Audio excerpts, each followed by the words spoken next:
Là, on est dans le Texas de l'Alsace. On est à Ferrette, dans le 68, tout au bout de la pointe alsacienne, frontalière avec la Suisse romande et alémanique. La découverte de l'instrument en fait m'a amené vers la découverte du style musical, le blues, et c'est ça qui m'a donné envie de commencer la musique. Et en fait, en commençant la musique, j'ai commencé presque Dirty Deep de la même manière. Tous mes potes faisaient du punk à gauche à droite et moi je voulais faire un projet musical, donc je l'ai fait seul au début. Une Basel City qui est là-bas derrière.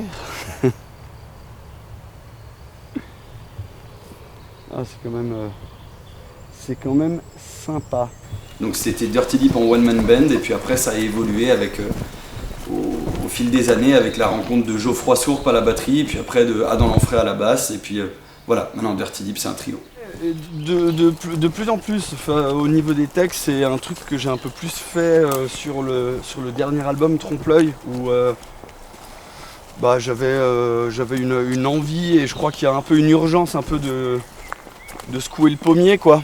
Mais après, voilà, on y est sensible aussi d'un point de vue personnel. Et maintenant, Joe et Adam, donc le batteur et le bassiste, sont aussi de jeunes parents. Donc voilà, il y a un réveil naturel qui se fait avec ça. Qu'est-ce qu'on va léguer à la génération d'après, quoi. Et voilà, moi j'ai décidé de ne pas avoir de génération d'après personnelle. Voilà, mais non, c'est une question importante et qui n'est pas répondue assez urgemment, à mon sens. On a un peu l'habitude de faire des albums qui sont un peu éclectiques, et là vu que c'est que un 6 titres, entre guillemets, on a choisi notre camp artistique, mais voilà, on va voir sur ce qu'on développe maintenant par la suite. Je pense qu'on va à chaque fois choisir un petit angle d'attaque artistique différent.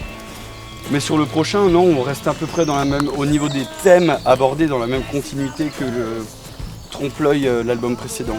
Il y a forcément une espèce d'imagerie et d'imaginaire qui va avec la culture blues qu'on connaît et qui est dans la forme médiatisée, quoi.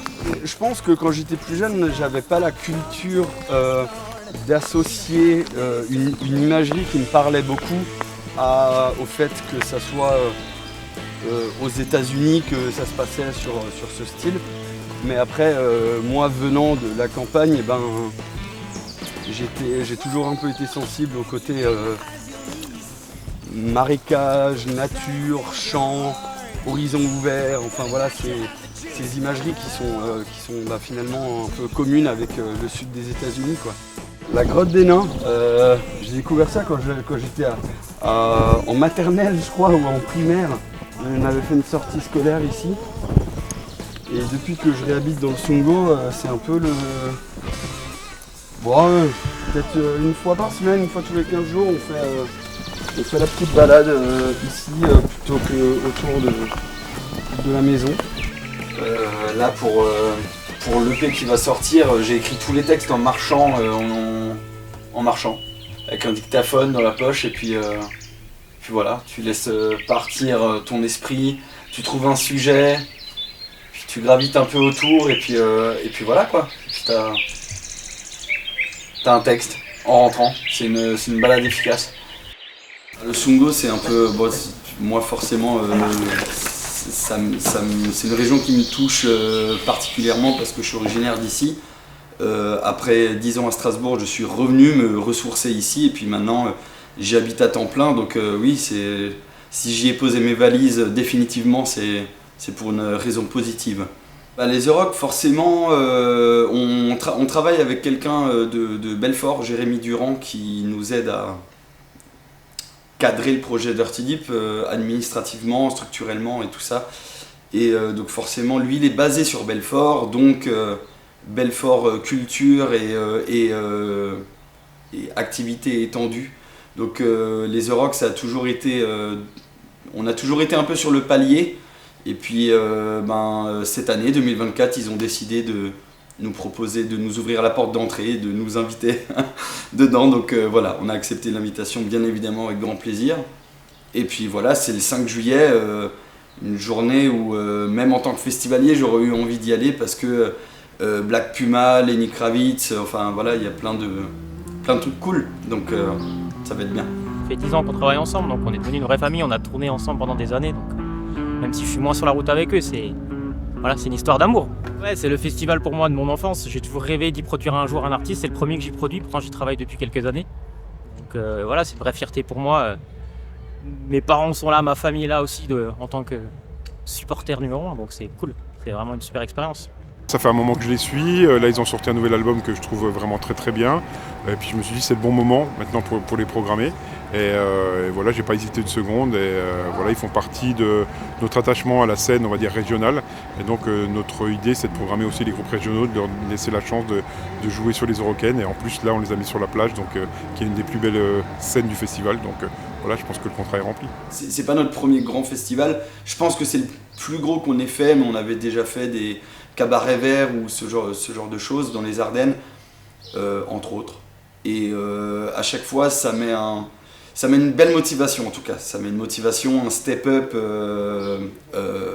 on a envie de bosser, on a envie d'améliorer le show spécialement pour ça. Et puis après, voilà, c'est des choses qu'on va garder tout au long de l'année pour promouvoir nos sorties ou n'importe. D'ailleurs, on a un EP qui sort le 28 juin, donc voilà. Déjà le travail psychologique parce qu'il faut calmer l'excitation de l'envie de jouer, voilà. Et puis on a quelques dates encore avant dans des pays limitrophes, mais non, après on va un petit peu rebosser le show. Je pense qu'on va faire une setlist particulière aussi pour les The Rock. Et voilà, déjà juste ça, c'est un renouvellement excitant de rebosser des morceaux et de restructurer la setlist. Comme disait Willie Dixon, the blues is the roots and the rest is the fruits. Donc ouais, effectivement, on a gardé notre colonne vertébrale en fait stylistique autour du blues, mais c'est du blues et on va un peu puiser dans la folk, dans le stoner, dans le rock, enfin on gravite un peu autour de tout ça. Parce que fondamentalement le blues c'est pas juste un 12 bars et puis des pentatoniques, c'est aussi un peu ce qui sort des tripes et voilà, je pense qu'on a au moins gardé ça.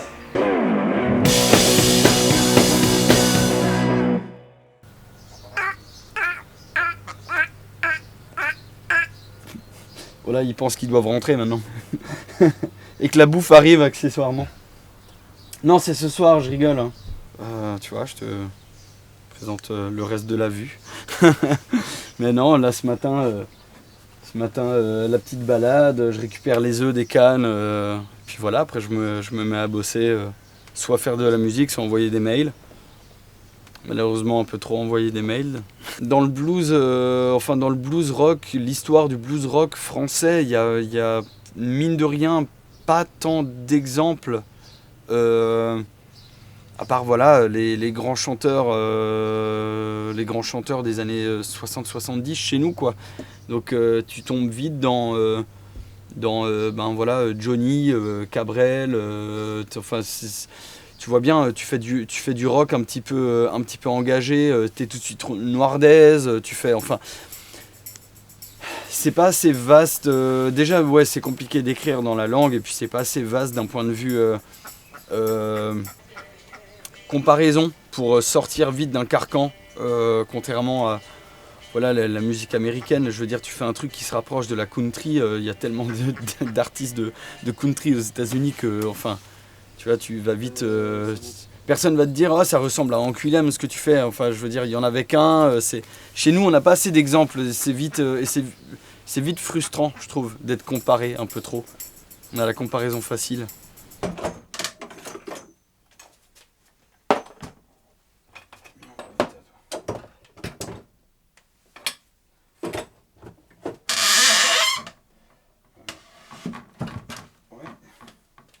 C'est relativement bien insonorisé, mais bon, j'évite quand même de faire le plouc à faire de la grosse batterie hyper fort trop tard, quoi. Et puis pour ma copine aussi qui habite là.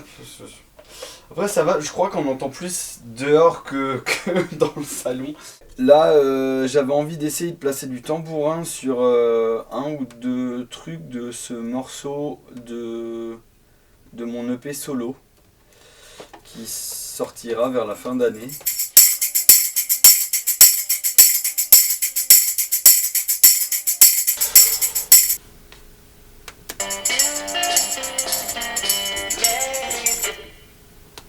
C'est juste? Non, c'est pas juste. C'est ça? C'est pas du tout ça. Et je pense que c'est un travail de synchronisation, en fait. Après, je bosse pas mal l'instrument de l'harmonica à côté. Mais le fait de tout faire en même temps, c'est un gros travail de synchronisation, vraiment plus que de désynchronisation, comme ce que pas mal de gens pensent et posent comme question. En fait, je fais pas des choses diamétralement différentes avec mes membres en même temps. C'est juste, j'essaie de trouver des repères communs entre chacun des choses pour tout synchroniser en même temps et pour que physiquement ça ait du sens, quoi. Parce que sinon faut avoir 4 cerveaux, mais je rassure, j'en ai qu'un. Donc en fait c'est bêtement un Sennheiser 609, beaucoup utilisé pour le fait de reprendre les amplis guitare. Et j'ai pris celui-là déjà parce que la forme est bien, il est plat, il est pas lourd, et voilà, et en fait j'ai monté un petit système avec 2 portes harmonica Honor, qui est la marque qui me sponsorise. Et voilà, donc j'ai refait tout un système de rack qui n'existe pas exactement comme ça dans le commerce pour fixer ça, quoi. Et puis ça se met comme la tête dans un piège à loup. Brother from another mother. Ça se voit, on est 3 frangins. Bah ouais, on passe tellement de temps ensemble. On va se mettre un peu la rate au courbouillon, comme on dit. Et puis on va définir aussi notre setlist pour les The Rock, histoire de la bosser un petit peu en condition avant d'arriver sur la plage, quoi.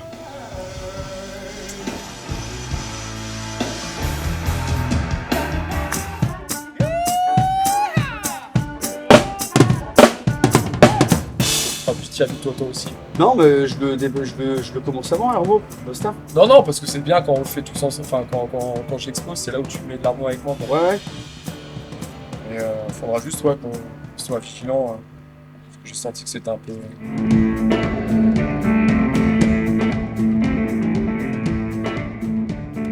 C'est trop long, ça me faisait chier à chaque fois. Là, on est dans les temps s'il y a 30 secondes de plus. Oui, et puis là on a bien... Ouais. Mais ouais, pardon, du coup, c'était juste sur Donomage, j'ai l'impression que je te voyais faire des trucs comme ça, et du coup, j'entendais des trucs dégueuler ou des... Et puis c'est pareil, malheureusement, des fois, c'est pas parfait, parce qu'il suffit que j'ai un bouton qui soit un peu dur.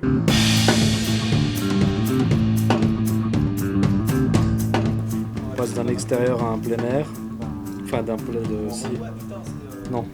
d'un intérieur à un plein air. Donc ça change un peu, ça va changer le son, ça va changer la façon d'un peu d'appréhender le truc, mais moi ça me fait pas peur. Les nouveaux morceaux, je pense qu'ils sont pas loin d'être bien. Il faut juste qu'on fasse vraiment très attention aux nuances et au tempo. C'est des choses qu'on y fait gaffe sur les morceaux qu'on connaît sur le bout des doigts. Ceux qu'on connaît pas trop, on pense à d'autres choses qui viennent avant. Tu vois. On va essayer de choisir, bien évidemment, principalement des morceaux qui filent un peu la niaque. On va faire un set festival, quoi. Donc pas trop de romance et d'eau de rose. Non, ça va surtout être beaucoup d'énergie. On se retrouve aux The Rock. Scène de la plage.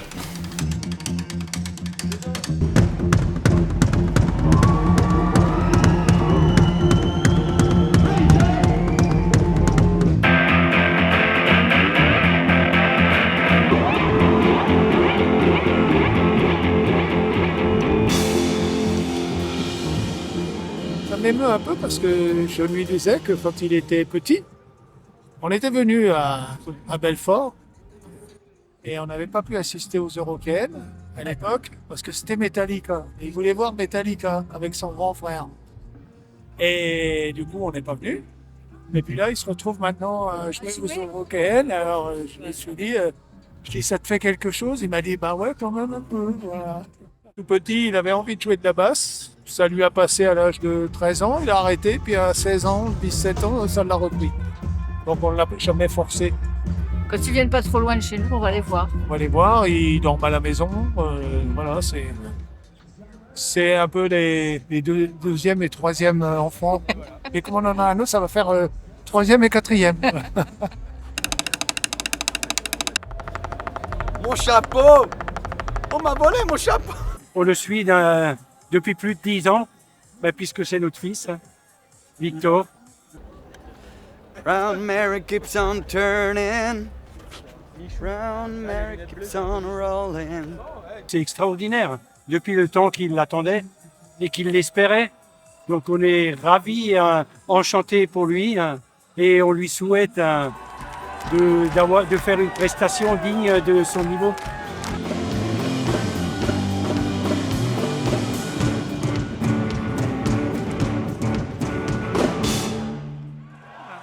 Un trajet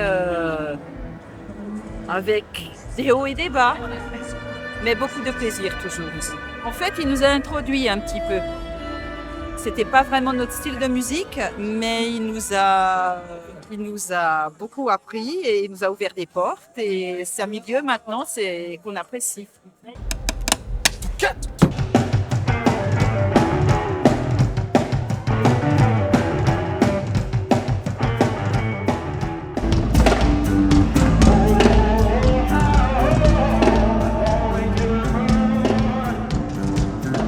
On se suit à fond et c'est ce qui est la magie de ce groupe et de ce projet, c'est qu'on se ressemble pas des masses, mais qu'on se connaît tellement bien qu'on se fait confiance et que s'il y en a un qui veut aller là-bas, on y va de plus en plus les yeux fermés. On est chacun une face de couleur du Rubik's Cube. On commence en étant un peu gloubi-boulga comme ça tous ensemble et puis on se mélange. Gloubi-boulga qui est un mot assez vieux, qui était le repas de Casimir. Le repas de Casimir. On a pu en vivre des aventures et les Eurokéennes, effectivement, chaque date on les vit à 100%. Là, ce genre de grosse date avec du gros son, un peu à la maison avec des copains, la famille, c'est une espèce de checkpoint un peu où on peut regarder un peu en arrière en se disant tiens, on est encore là et on se regarde et on se dit on est fiers de ce qu'on a pu vivre et effectivement moi je donne mon amour sur scène en criant tout simplement.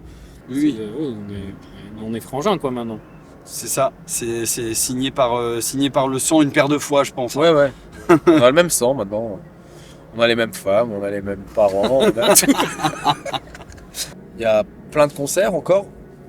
On a signé avec un nouveau tourneur qu'on embrasse, qui s'appelle Caramba, et du coup on commence à avoir un 2025 qui est déjà sur les starting blocks et on a un EP à venir en fin d'année, on a un autre EP à venir en début d'année prochaine et voilà, on garde le cap.